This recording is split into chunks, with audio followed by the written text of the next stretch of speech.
Welcome to Endgame Lessons, and today we continue with Rook Endgames, and the first position is Central 6th rank pawn. And as you can see, a Rook with distance effectiveness. So our Rook is on A8. If our Rook was on B8, we would actually lose the game. We'll analyze it in the next position. But here, due to our Rook on A8, White can't achieve any progress. They play Rook D8, they're trying to get their king to E8 and Rook A7.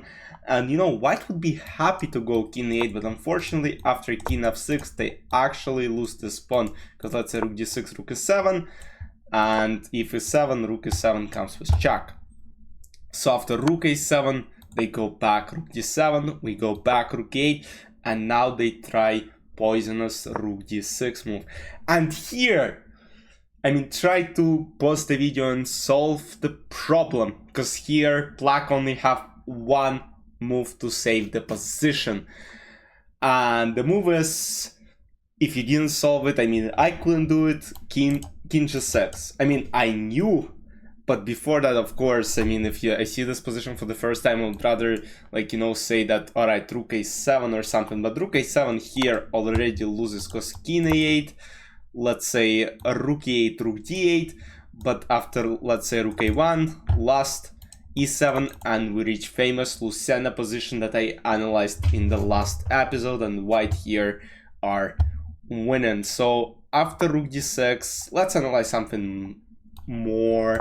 Like Rook A1, still king A8, and again, king F6, E7 check, king G7. Let's say there is king D7, there is Rook something, Rook D4, and again Lucena position, which again I analyzed in the previous episode. But after king G6, unfortunately, White can't achieve any progress. Again, Rook D7, king G7, Rook C7, king G6.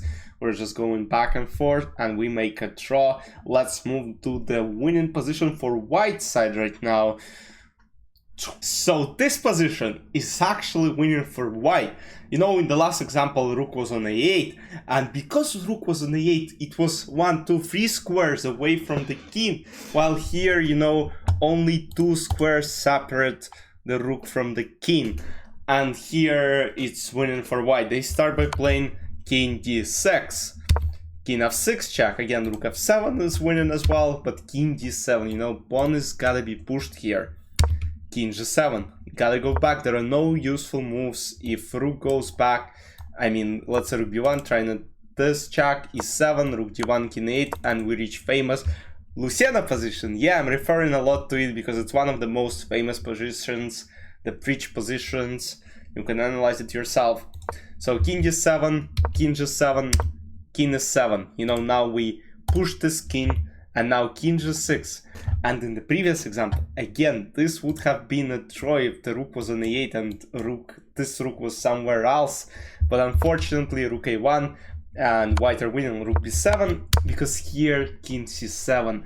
And Rook is no longer here. It would have checked from this side, right? And then go here if king tries to basically attack the Rook. But unfortunately, right now, if Rook E8, there is just king D7, which wins. Rook B2, Rook E1, Rook C2, this, check, and E7, and we reach again the breach position. Let's just analyze. Alright, let's just repeat it. This, Rook A7, king C6, Rook A6, just wins. Everyone wins, but let's say Rook D2 or Rook F2. There is basically Rook E4, we can play king G8. I would just play Rook E4. And then basically what happens is, let's say this, and there is this, check. King E6 is played. White just wins. Alright, let's move to the position number 3. I also wanted to show you this position. Some Rook endgames, it's very important to know some winning sequences. So here Black play king F6, they're trying to stop this pawn and move like Rook E1 here. It looks like White are going to lose a pawn, but after Rook E1, let's say, Rook E1, it's actually a draw, because Black can just start checking. Let's say king C7, Rook A8, king D7, Rook A7, we start checking from the side, and if king tries to at some point go here, Rook A7, we take the pawn and make a draw.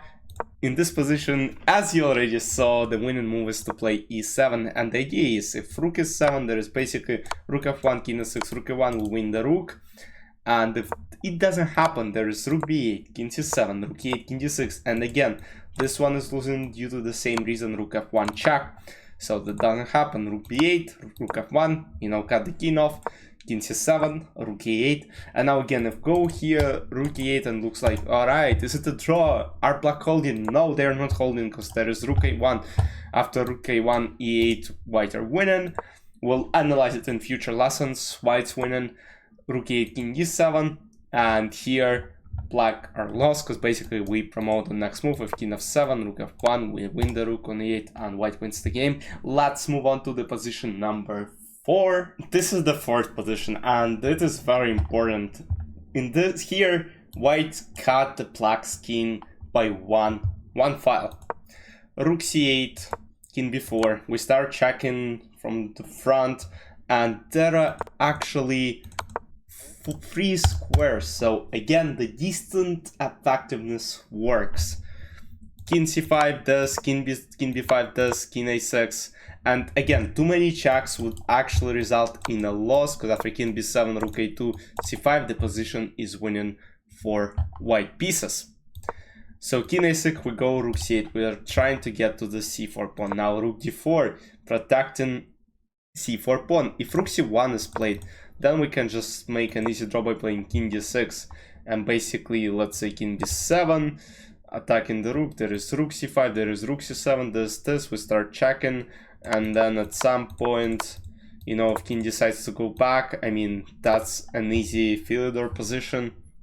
So rook d4, we play king f5, and now, you know, white can't just, you know, protect the rook and cut the king of this file. So they play rook d5, king f6, king b5, rook b8, this, rook c8, again, king b4, check, rook b5, rook h8, and now they try to cut our king of the 7th rank, but we play king d6, king b5, rook h5, king b6, rook c5 check, and now we are going to take this, but they tried the last chance to go to the pawn endgame, but it's not winning, because after king d7, king c5, king c7, we reached that position, and it's a draw for black. Let's move to the final position of this lesson. In the last position of this episode, this defendant king is cut off by 2 files, and white are the side which wins the game. They play king b4, rook b8 check. Again, the same thing that happened in the previous example, but unfortunately here white have enough time to push their pawn. King b5, rook b8, king a6, and after rook c8, still we continue with same rook c1, but unfortunately here the king was too far. It tries to go back, king b7, rook c5, and now we play c5. King d8 does, rook g1 threatening checkmate, c6, and unfortunately black were not able to reach Philidor position, and now they're losing, because basically they gotta protect from g8 checkmate, they can't move their rook from 8th rank, but while if they move rook g8, then c7 will come. Rook f8, rook a1 threatening rook a8, again king d8, rook a8 lost, king b8, c7, king c8, rook e8, and white won the game. Again, let me know in the comments if you're enjoying this lesson. I mean, I appreciate your feedback, if any. I'll see you in the next episode next Friday. Bye bye.